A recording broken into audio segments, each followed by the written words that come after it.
Mr. Joel Skousen, welcome to the show. Well, thank you, Alex. It's very good to be with you. People like you have been completely accurate about the Russian threat and basically, in extension, the threat coming from China and North Korea and so forth. Why is it, Mr. Skousen, that today we see a lot of the American alternative media and the patriots? Why are so many of them nowadays so soft on Russia? Why do we see them even promoting Russia or the Russian point of view concerning all kinds of topics? Well, that's a very good question, Alex. Part of it has to do with the fact that when the Western media covered for what I call the phony fall of the Soviet Union, and it was a carefully crafted deception. Communism never fell, it simply went underground and pretended to be dead in order to gain a great deal of aid and trade with the West to prepare for its future, attack on the West, which is still coming. But in the process of the Western media covering for the phony fall of the Soviet Union, and I mean, you had to cover it. I watched it go down, and I saw immediately through the holes in the argument that the KGB, the all-powerful KGB, would suddenly fail to capture Gorbachev in his undefended villa, and that the Leipzig riots in Germany would suddenly be allowed to go forward. And we now know that Erich Honecker said on his deathbed in Chile that he got orders from Moscow to allow the Leipzig riots to go forward. So this was a carefully crafted deception, but they gave credit to Ronald Reagan for it. So in America, the conservatives thought, oh, we won. The left isn't crucifying our hero Ronald Reagan anymore. They're giving him credit. Well, Ronald Reagan was just as surprised as anyone else at the phony fall of the Soviet Union. He didn't realize it was phony, and most of the conservatives in the United States today don't realize it's phony. They revel in the fact that communism fell, but it did not. And so the enemy then became globalism. And globalism is a real enemy.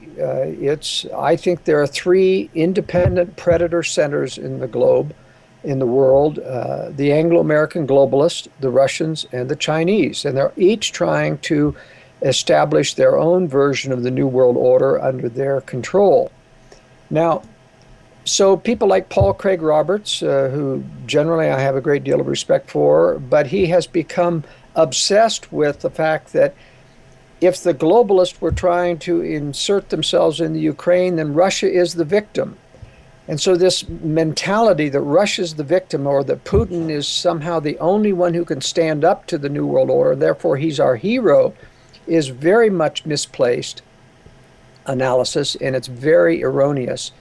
I pointed out in my World Affairs Brief, for example, that only the Russians could have created the Ukrainian coup. Everyone in the West, especially in the United States, talks about how the U.S. poured $5 billion into Ukraine and influenced the independence movement, and that it was a pro-Western coup. But it was not. I was probably the only one in the United States to point out as far as I've seen, yes. Only the pro-Russian forces could have told the Berkut, the state secret police, to stand down and let the protesters win.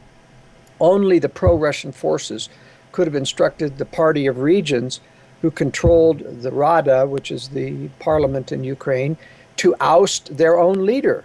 And isn't this a repetition of what we've seen with the so-called fall of the Soviet Union, where this big colonial superpower, Russia, with one continuous landmass, when in those satellite states like Ukraine, you had like the fall of the Soviet government there, the Moscow-controlled government there, and then all these new faces, or seemingly new faces, appeared and said, oh, we're going to create these new political parties, and we're going to be up for a vote. And then you saw kind of this, okay, the Russians, they pull out their tanks, but they leave the KGB net there.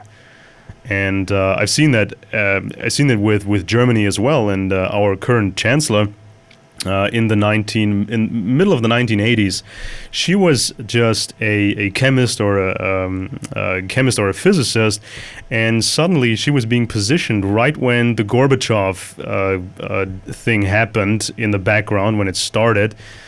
in these high-level meetings. And then she started, after the fall of the Berlin Wall, she went into these KGB-controlled new groups in Eastern Germany and then made her way up. So is this basically a repetition in Ukraine where, one guy is removed, one unpopular guy is removed, like Yanukovych, and then you see these fresh faces supposedly taking power, but it seems like just a rehash.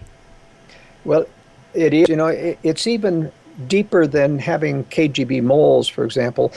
Almost all of the leaders that surfaced after the fall of the Soviet Union, such as Lech Walesa in Poland or even Václav Havel in Czechoslovakia, turned out to be Russian agents.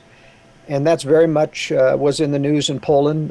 When I visited Poland after the fall, I was surprised at how many Poles knew that Lech Walesa was was a Russian agent all the time that he was running Solidarity.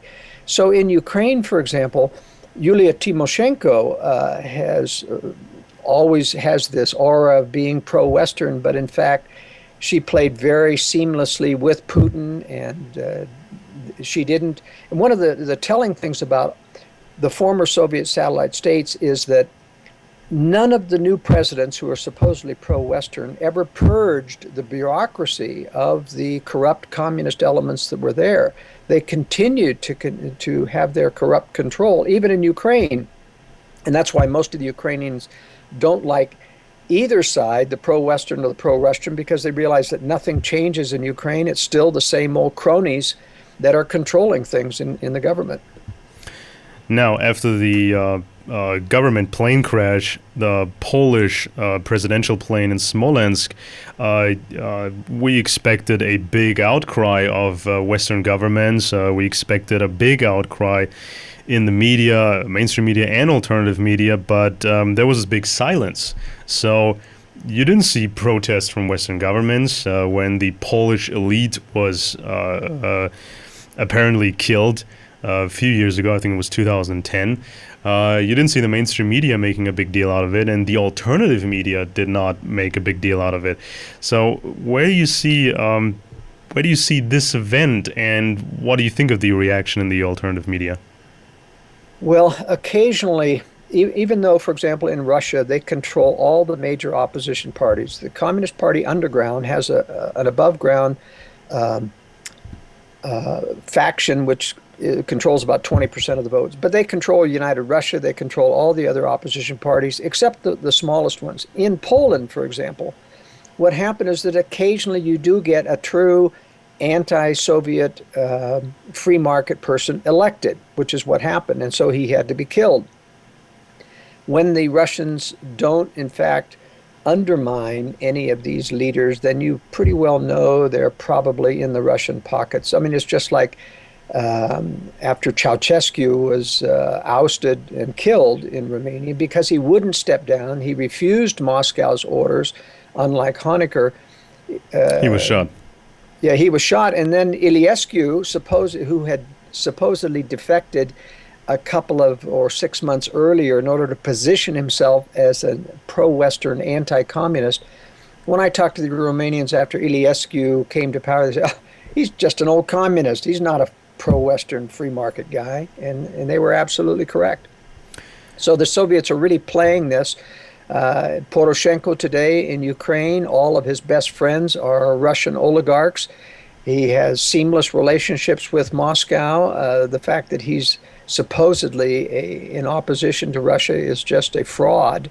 For example, he promised in his campaign that everyone would be able to speak their preferred language in any sector of Ukraine, including the Russians. And then when he got elected, he said, no, you all got to speak Ukrainian. In other words, he was purposely setting it up so that the pro-West or the pro-Russian forces in Ukraine would have an excuse to hate the government. He sent in mercenaries who did ruthless drive-by shootings in Ukraine. He did everything to sabotage the view in the east of Ukraine of the Western, pro-Western government as evil. And so I see them still actually playing both sides and poisoning their own people against the supposedly pro-Western government.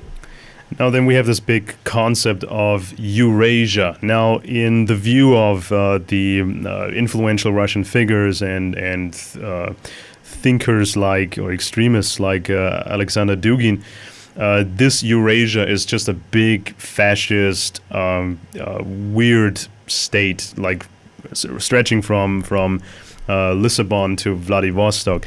Now in before this Ukraine crisis, like up until a few months ago, there's been a lot of talk in political circles in Europe about a different kind of Eurasia, meaning an integration of the European Union and Russia. We saw the Van Rompuy from the European Union talking about, we need this cooperation. So they kind of sold this to politicians and, not to the public as well, but not in a big extent yet. They were selling this idea of a nice version of Eurasia where you have a free trade zone between Russia and Europe.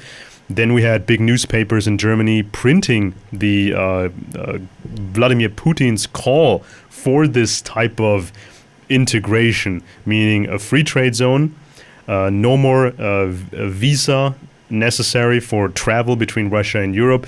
And I always said, wait a minute, this is completely insane because if you have free travel, there's no protection against Russian agents anymore. And also all companies in Europe would be vulnerable. They would have their patents stolen. They would have their intellectual property stolen. And so this so-called nice version of Eurasia, that was promoted for a long time. And was this basically, in your opinion, kind of the excuse to facilitate the help for Russia, all the financial credit, the technological help, military goods that were sold to Russia, stuff that people have been warning about, but apparently the argument was, hey, we want this peaceful integration with the European Union and Russia, and so we're not going to criticize Russia no matter what they do. Well, it's my answer has to be necessarily complex because there are two factions trying to help the Russians.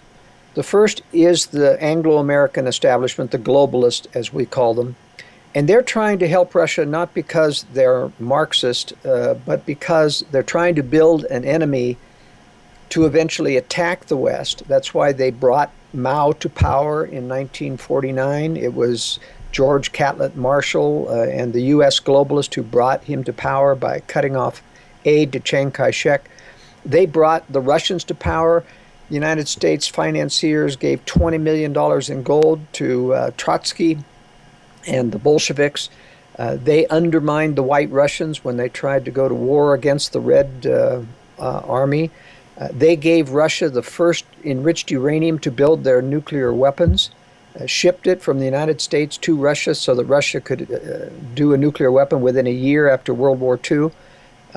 So you see, we've been bringing communist governments to power, but not because Anglo-American globalists are communists, but because they're trying to build an enemy, and I'll explain the end game of that. But in Europe, you have a slightly different situation. You have the Socialist International, which became very powerful after World War II. This was essentially a Moscow front, masquerading as socialist, but they were working for Moscow. And as you know, during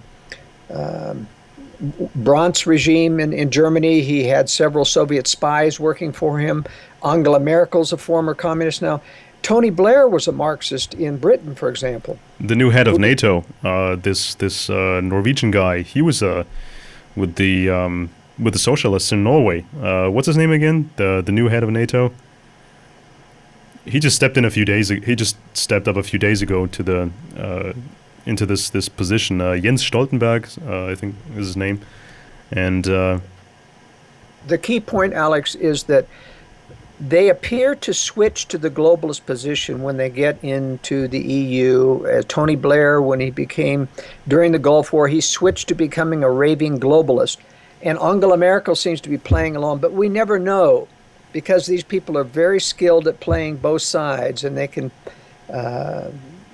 play up to the globalist and yet still be reporting back to Moscow. We really don't know. It is very difficult to know who's who, whether or not they're real just socialists or whether or not they're actually taking orders from Moscow. So many of the people promoting Eurasian integration in Europe are Moscow-driven agents. Others are just globalists. Right now, their purposes are aligned together, boosting Russia, protecting Americans and Europeans from knowing that Russia is really a threat.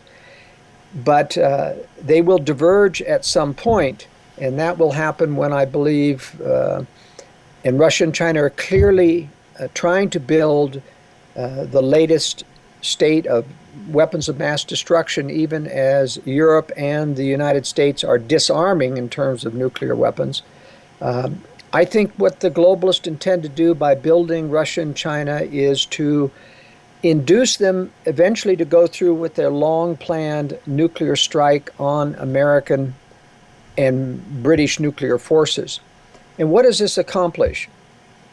Well, in terms of globalism, the globalists know that there is increasing resistance to EU integration. You saw in the past election how much opposition there is to further EU powers. A return to sovereignty. In America, we see the same thing with the Tea Party resisting more global integration. And for that reason, the globalists know they're going to have to give us a war that will panic or force people into a panic to accept a militarized version of the global government, which we do not now have. We got the United Nations as a result of World War II, but it basically had no military powers, has no financial powers, no taxing powers. Eventually, the globalists want to have global military power, global taxation, and a global currency, and you can't get there without a global government, and you can't get there, at least as far as Americans are concerned, unless you have a global enemy, big-sized enemy. Big size. And the interesting thing is, by inducing a nuclear strike on American forces, and that's part of the reason for intervening in the Middle East, is to build this reputation of the U.S. and NATO as the bully of the world. They are handing China and Russia the excuse to attack and take down the bully of the world. But you see, the Chinese and Russians don't intend to attack civilian targets in either the United States or Europe, only military targets. Then they intend to blackmail the West into submission. But our globalist leaders come out of their deep underground bunkers and say, the Russians and Chinese deceived us. But now that the American military has been decapitated, and probably UK missiles will be hit as well, now that the American military has been decapitated, the world cannot defend itself unless we join together and form a global military power. And I think it'll be based around NATO. I think that's one of the reasons why they created ISIS as the new international terror threat, to have an excuse to create a new military force, which you're seeing. They went to extreme ends to try to build and cobble together a military strike force, even though the U.S. was perfectly capable of doing it all themselves. I think they're using international terror as the excuse to build the predecessor to this global military, to condition people to get used to having a global military do their bidding. Now, first, do you think that the American establishment has already given up Europe? They have positioned themselves so Europe will be taken by the Russians? No, I don't. I, in fact, think that they're going to use the basis of NATO as the core of the new global military. Now, I happen to have some information that the U.S. has a lot of secret weapon systems that are capable of deterring a Russian-Chinese preemptive strike, but they will not use them until after the first strike falls on American military forces. Then they will use them And I think a lot of those secret weapons are space-based anti-missile systems that can then stop for a period of time Russian and Chinese nuclear attacks while the West regroups. I do think there will be a land invasion by Russia. They will take back the former Soviet states, and they will get into the eastern portions of Europe. I don't know exactly how far, but I do think that they will not take all over Europe, and the globalists don't intend to yield all of Europe, but to get everyone together to fight. Yeah, because ultimately Russia needs Western Europe technology. I mean, they still have these problems, and a lot of the Russian military production takes place in Ukraine, and then we've seen that when the Soviet Union fell, they had this large gap in technology and parts and pieces, and that's why the Western establishment delivered these parts and pieces, these necessary parts and pieces to Russia to build them up. Now, in this strategy... Before you go on, Alex, just let me interject here. One of the ways in which I think the West intends to win this war, even after absorbing a nuclear first strike on American military forces, is sometimes during the progress of the war, I think they're going to cut a deal with China to betray Russia in exchange, like we did with Russia, to give all this aid to Russia. I think China will accept that same deal, and then Russia cannot win if the Chinese are at their back door. But I think that in the course of the war, the beginning part of the war, China, who has a grudge match with Japan, will conquer Japan all the way down through Australia and perhaps New Zealand in order to protect this buffer zone in the east for her before she switches sides and attacks Russia on the Eastern Front. And then Russia, of course, cannot win a two-front war any more than Hitler did.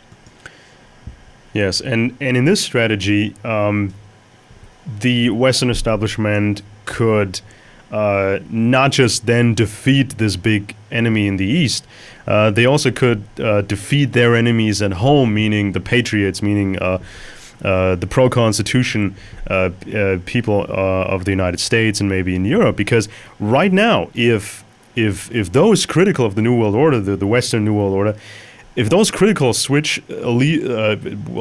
allegiance to Russia and think Russia is the big hope, I mean, wouldn't it be possible in the future for, say, the U.S. government designating a lot of these patriots as enemy combatants or foreign agents, Russian agents, if they now position themselves like they like a lot of them are doing? Well, let me explain. I have a little bit different view on how I think that's going to play out. I think that the American patriots who mistakenly view Putin as their salvation against the New World Order will immediately disavow that position when Russia and China have a nuclear strike on America. No one in America will take a pro-Russia position. But what will happen is the globalists, and that's the reason for NSA surveillance, the globalists are surveilling all content, not just metadata. They're building lists on dissidents. That's why they put out disinformation like DHS buying 2 billion bullets. That just didn't happen, but they put it out there so they can track the emails of who gets upset, who passes these emails on, and it helps them to build these lists. So I think at some time during the war, when communications are reestablished, because it will start with an EMP strike, which will take down communications and all traffic and electricity in the U.S. and will cause a great deal of panic. But after things start to knit back together, I think the globalists will say, there are people among our midst who are not supporting our troops, who think that we are responsible for this war, that we were responsible for 9/11, which is true, by the way. 9/11 was a government operation from beginning to end, and we have the proof of that.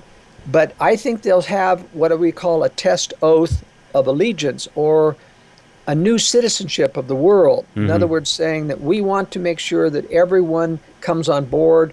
So we're going to have a new citizenship. We pledge allegiance to the world government, and anyone who won't take this pledge, or won't respond to the draft. That's right, or respond to the draft. And so I think that's how they'll isolate patriots by the issue of conspiracy.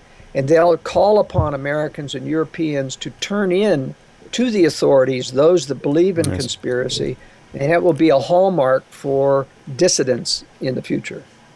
Now, in the past couple of months, we've seen parts of the alternative media in the West basically just copying and pasting Russian news stories. Most of the time, fake news stories or heavily distorted news stories concerning the downing of the flight MH17, concerning the fights in Ukraine, concerning basically whether or not Russia has the right of the right to occupy Ukraine, because there's this ridiculous argument that Ukraine belongs to Russia.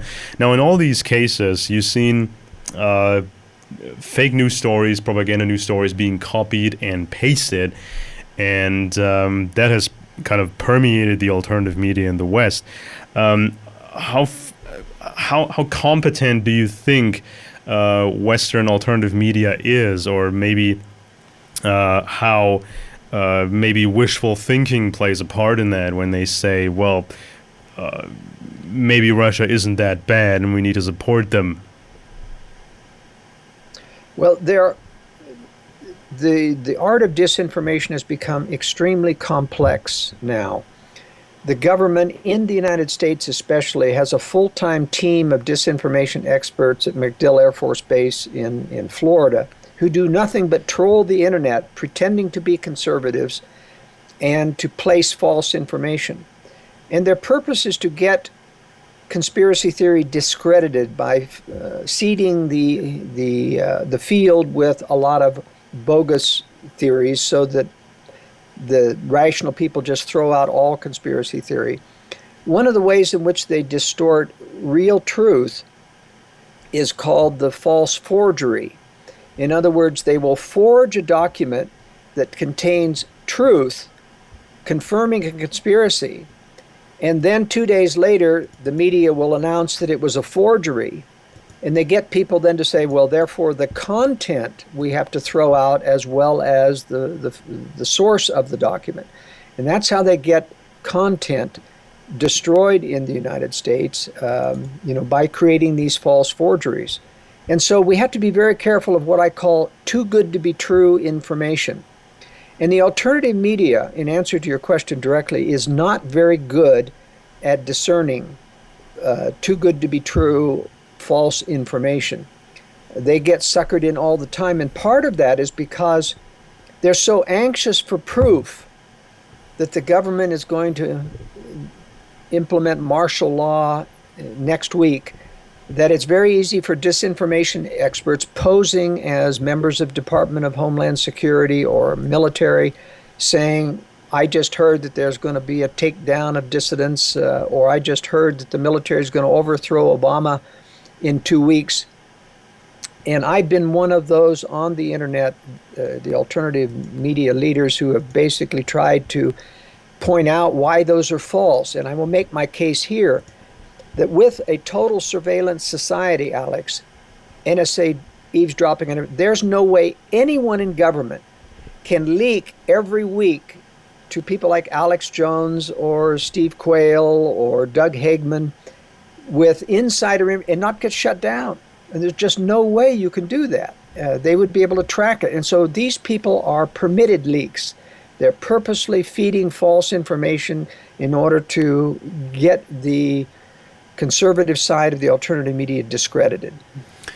And so another factor that plays into this, I think, is the competition between media outlets, because nowadays a story has to be viral. It has to be quick. It has to be, as you said, it has to sound too good to be true evidence, like this smoking gun, whatever you might want to call it, because as we've seen time and again, a badly cobbled together video online about MH17 or the Ukraine thing or whatever, or how Putin is going to save us all, a sloppy video can get 10 million views in a few weeks. And so I think that even some of the better outlets in the alternative media, they think they're kind of in a position where they have to compete unless they get overtaken by some of these amateurs. And do you think that's part of this? Oh, very much so, and especially because certain outlets like Dave Hodges or even Alex Jones has a considerable reputation for imminent threat, of hyping imminent threat. And when it doesn't happen, they are eager to look for someone who will provide a news story, energetic, full of hype, that will say that I wasn't really wrong, it's just been postponed. And so week after week, you get the latest and strongest story about imminent threat to the constitutional conservatives by government, and most of it's false. You have to look at the long-term agenda, and that's why I have tried to explain my position to people all over the world. There has to be a reason, Alex, why our own government has been taking over 100 years to build both the Soviet Union, Russia, and China as these two major enemies, giving them technology, using Israel to funnel technology to China, which they do all the time. Yeah, opening doors like Bush Sr. did when he was the unofficial U.S. ambassador to communist China. I mean, he later said that China would have been isolated for decades to come if it wasn't for me. That's exactly right. I mean, people like Henry Kissinger, who gave the Russians the miniature ball-bearing technology that they didn't have to MIRV their missiles, or to make multiple independent reentry vehicles.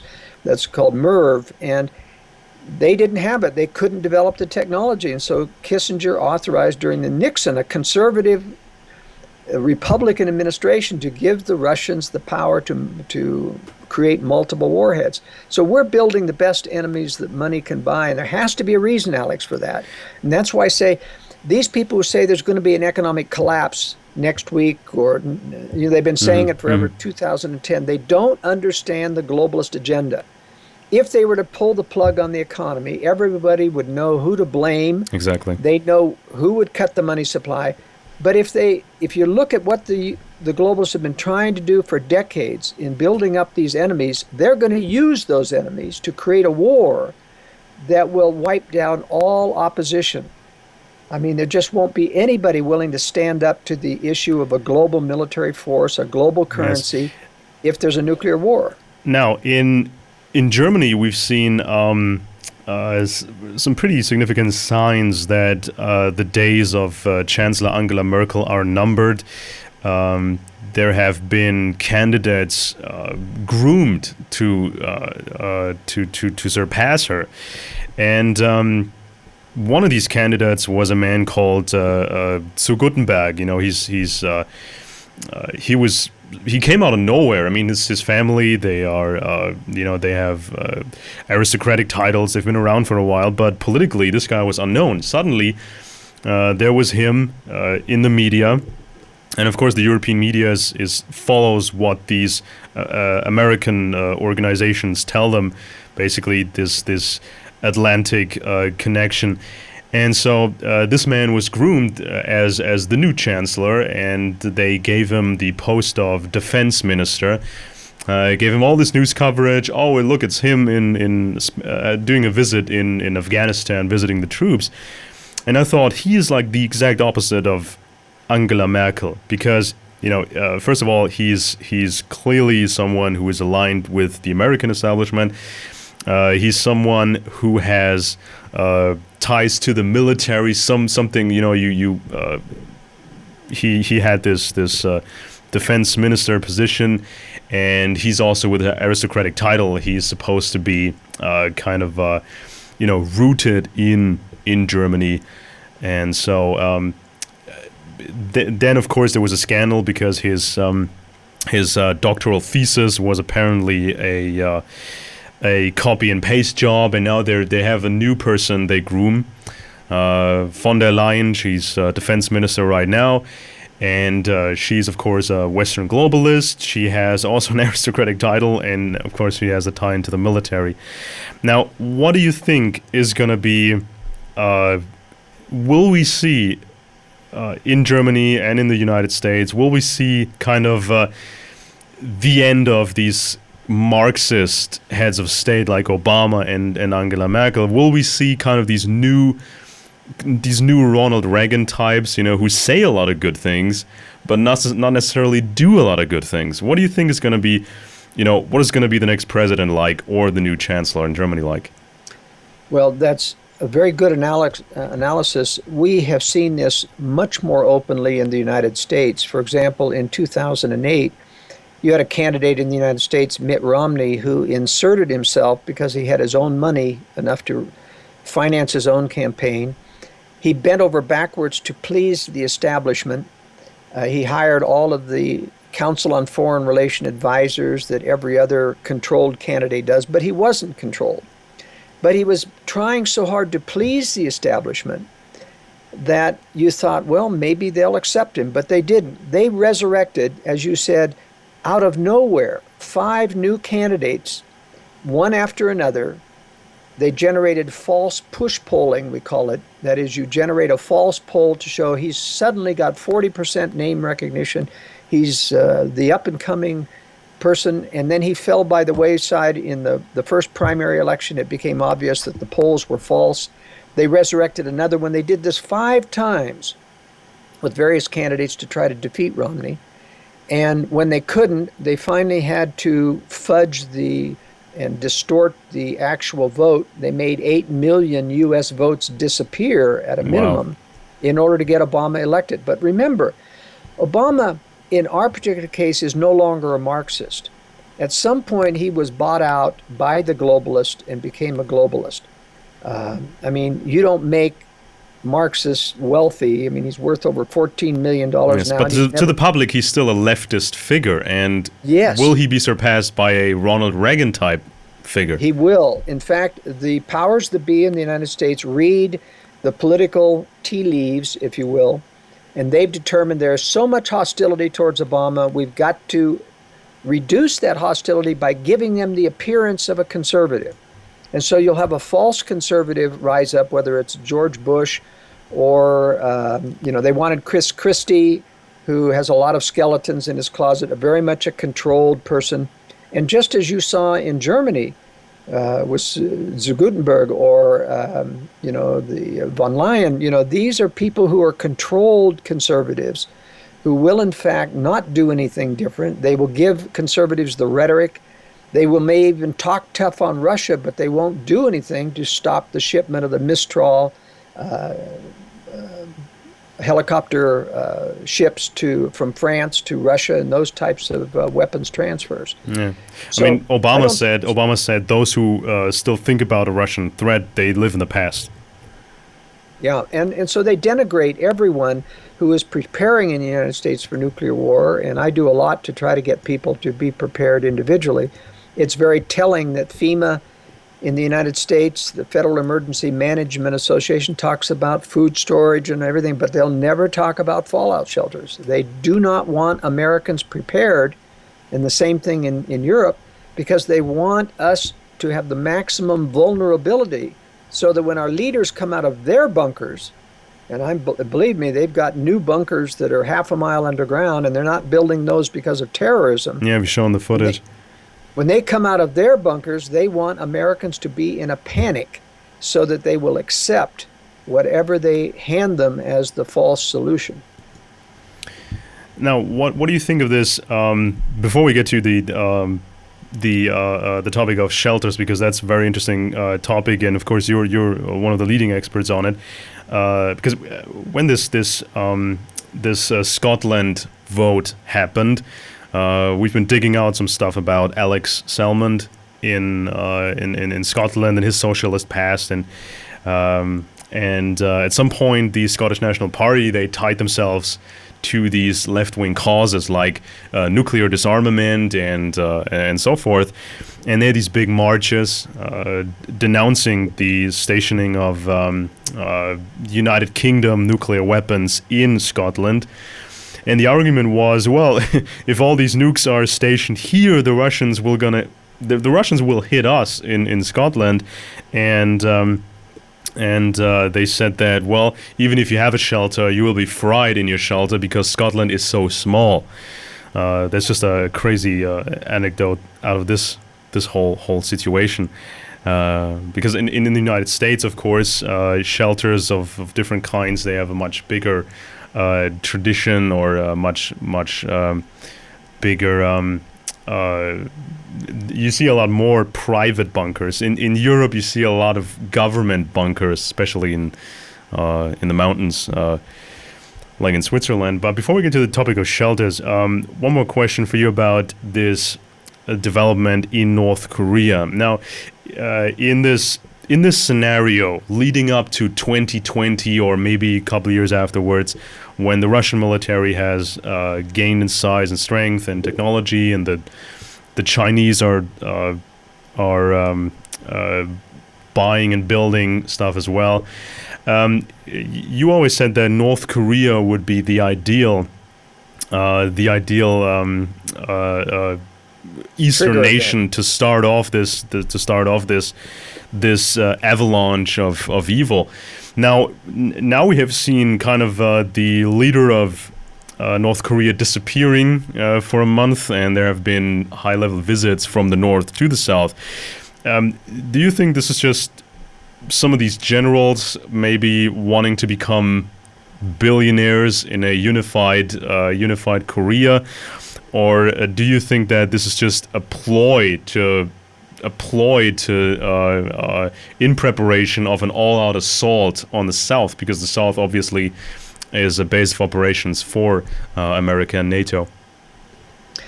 Well, it's a very good question.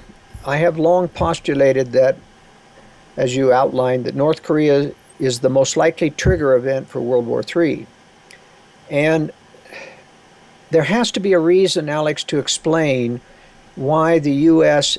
has basically given North Korea a pass, meaning that there's no regime change required there. The military option is not on the table for North Korea, even though it's the most aggressive predator rogue nation in the world, or appearance of a rogue nation. It has nuclear weapons. It has the missiles to deliver those, even to Hawaii or parts of the United States.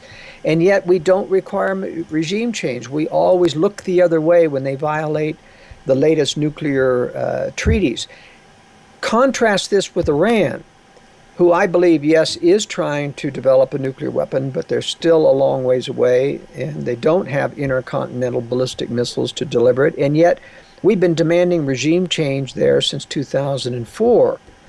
And it was, at least at that time, a fairly civilized pro-Western country. And yet, what's the dichotomy about? I think it's because the globalists know that China, which now controls North Korea, is going to use North Korea as the trigger event.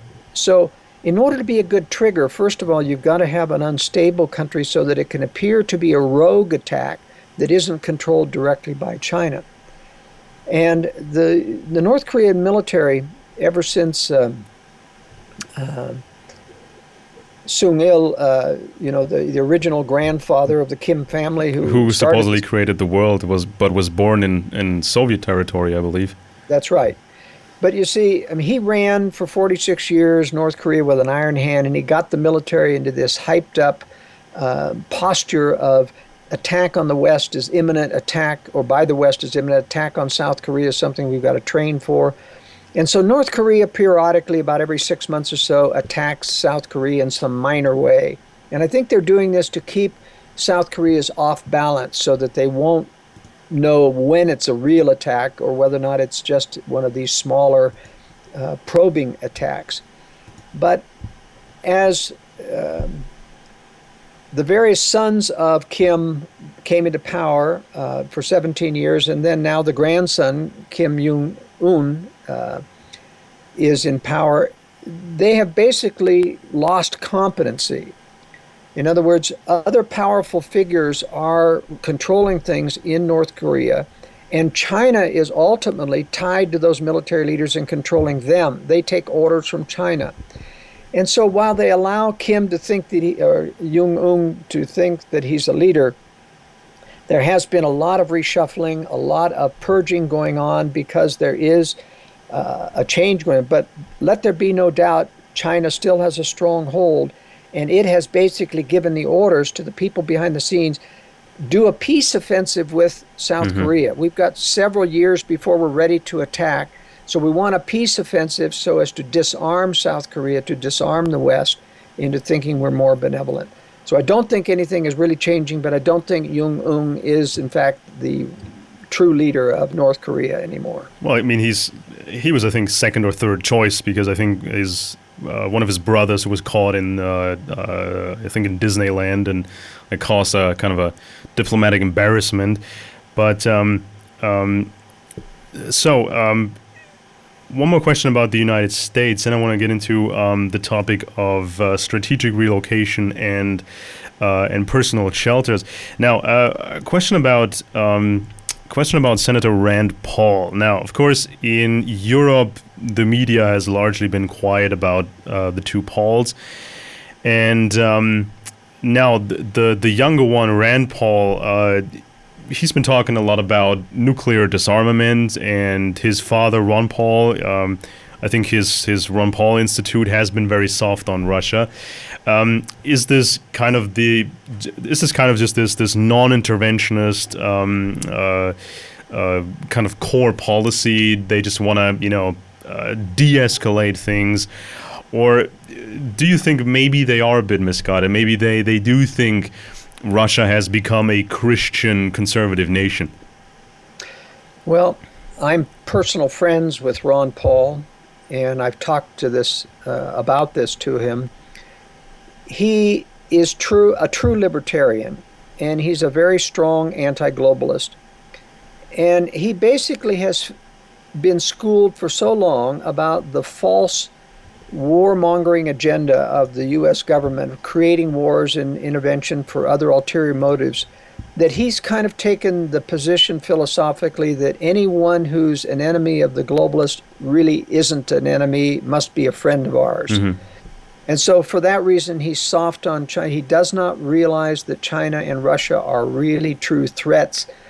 And so it's an unfortunate thing, but he's totally sincere, hasn't seen a lot of the evidence and is resistant to it, but it's not like the various neocons, who are taking a position because of ulterior motives. So the Paul family is very sincere.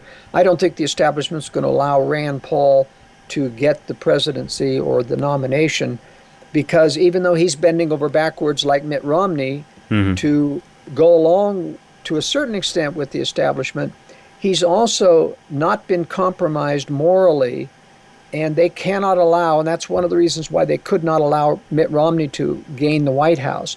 It's harder to control. You would see so much black operations in there, like Benghazi, that Mitt Romney would not have tolerated were he president, and they don't want to have to control them like they did Ronald Reagan with an assassination attempt. They want real good puppets in there. And neither Rand Paul in fact, the puppets have to have a lot of dirt. They have to have dirt on them so that they can blackmail them into submission. So who do you think has a real shot at the White House? Well, Rand Paul is the one the establishment will have to defeat, because he's the one who's got the strongest chance of joining conservatives, so they will have to defeat him. They've got another 4 or 5 people in the wings. They're going to try Jeb Bush, Marco Rubio, but there's 4 or 5 other that will come out of nowhere, as you said. If the first 2 fail, or if Chris Christie fails, they'll bring them out of nowhere, and they'll do false push polling in order to convince people that these people are viable. We've shown our audience parts of your presentation on video presentation interview on strategic relocation. So our audience is broadly aware that you favor the intermountain west of the United States, and our audience is aware that, of course, you advise against densely populated areas, and our audience was, of course, most interested in in what you had to say about Europe. Could you give people an overview of what to think of when they consider leaving their country, emigrating to another country? When people want to position themselves, would it be wise to go to Spain, or would it be wise to try Switzerland? Would it be wise to just say, well, if I'm a conservative patriot, if I'm aware of all these issues, maybe it's smartest to just try to get into the United States or Canada? Well, I do think that the United States and Canada, even though the United States will be subject to a nuclear strike, but it will be limited to military targets. So I think there's a great deal of wide open spaces in the West that would be good for anybody who can get here. Canada has even more wide open spaces. The problem with Canada is that its government is a yes man to the New World Order. They will do whatever the globalist government America dictates. So I suspect that dissidents will not be welcome in Canada as they were during the Vietnam War. But a lot of people can't get to the United States, and so let's talk a little bit about Europe. I've traveled extensively in Europe and know the countries pretty well. Traditionally, in wartime, Spain has been the country most distant from invasions from the east, and that remains so in the future environment with an invasion from Russia. And yet Spain is much more densely populated now. It's much more controlled by the EU. It's very likely to have a lot of controls against people escaping to Spain. It may not have that neutral aspect that it did during World War II. Austria and Switzerland, with its mountain areas, do provide the traditional safe haven if you have rural underground cabins or second homes there. And I emphasize, like the Swiss, that people need to have fallout shelters or safe rooms, and I also believe that they need to be concealed, because our own governments, being globalist or tied to the globalists, will probably go after, just like they've gone after Holocaust deniers in Europe. Someday conspiracy believers will be like Holocaust deniers, and they'll be hunted and I think perhaps locked up. So the Jews of World War III are going to be the conspiracy believers, and the conservatives who believe in sovereignty and constitutionalism and real strict adherence to religious values. And so I think it's important that people prepare to hide people, just like the story of Corrie ten Boom in Belgium hiding Jews. People need to prepare in advance for hidden rooms, hidden places, safe rooms that are concealed so that they can hide their stockpiles of food, because there will be famine someday during this next war. I think an EMP strike is likely to hit Europe as well, and so there could be a very real social panic in the major cities. So people do need to have their stockpiles secured in a place away from the cities, and need to prepare plans to get out of the cities to get to those safe places.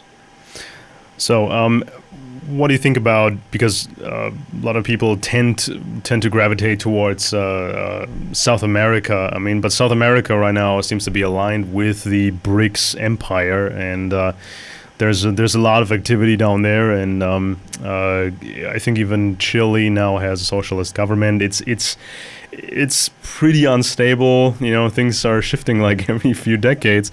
Is there any place you'd recommend in Latin America?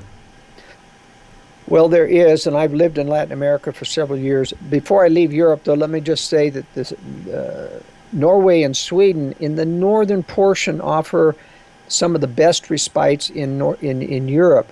I do believe that southern Sweden and Norway will be occupied by the Russians, just because they have to control the waters of the warm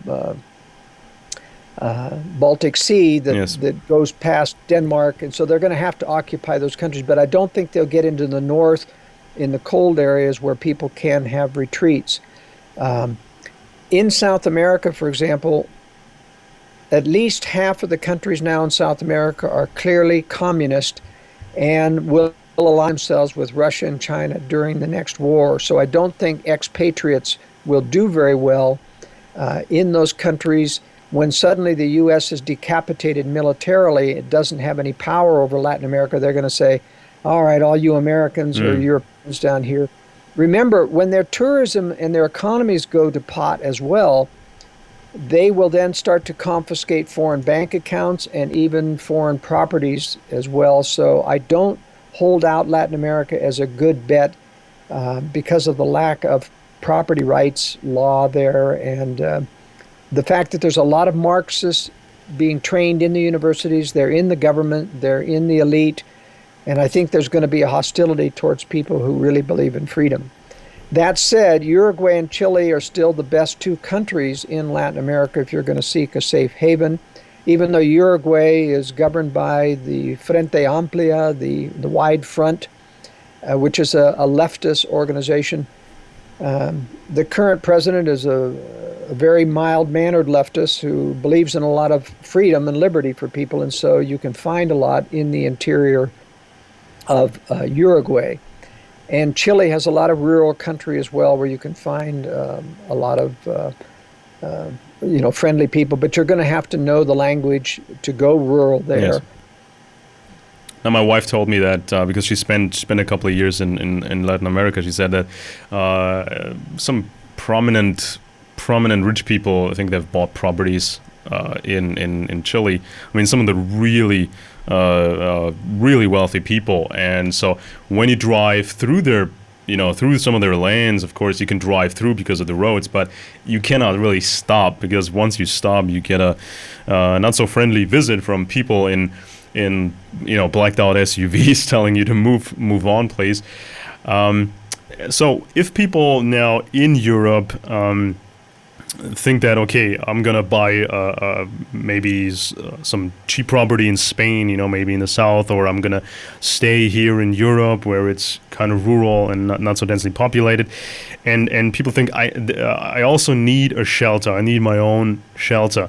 Now you're the expert on this. What do people need to look out for? Where can they go? How can people get their own shelter? Well, in the United States, we have a lot of prefabricated shelters out of steel and fiberglass that are buried in the ground, and I don't recommend these.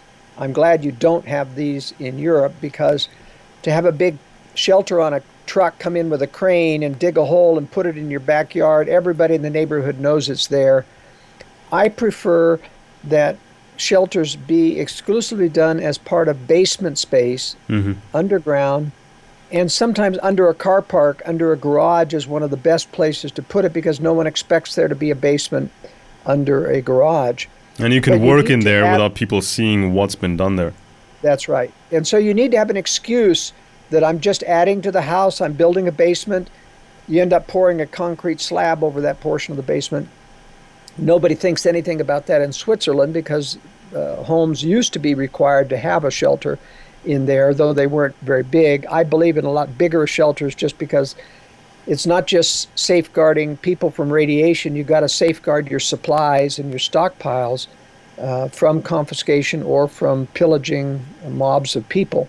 But basement space is the key, and you've got to have at least 12 inches, what is that, about a third of a meter of concrete over the top to shield against radiation. And you need to have ventilation that comes up into a house where you can hide the stacks, because if people put your ear to a ventilation pipe, you can hear everything that's being said in a shelter. So you want those ventilations to come out through the ceiling, like plumbing ventilation, or inside the attic space with your filters on it, so that you have filtered air coming into the shelter. So if an American came to you and said, I need a shelter, what would you tell him, and what would you tell a European that comes to you and says, I need a shelter? Well, we have a small design firm that designs high security residences and retreats, and we're extremely busy, as you say, so we wouldn't be able to do anything. But we do have a couple of books that tell how to do it yourself and how to design it. My big book is The Secure Home, and it's available on the internet. So it has the architectural drawings of how to do a shelter as a remodeling. We also have a book called the High Security Shelter Book, which talks about how to do out of concrete block, how to build a shelter in an existing basement. And I know there are many places in Europe that have existing basements, and it shows how to do that.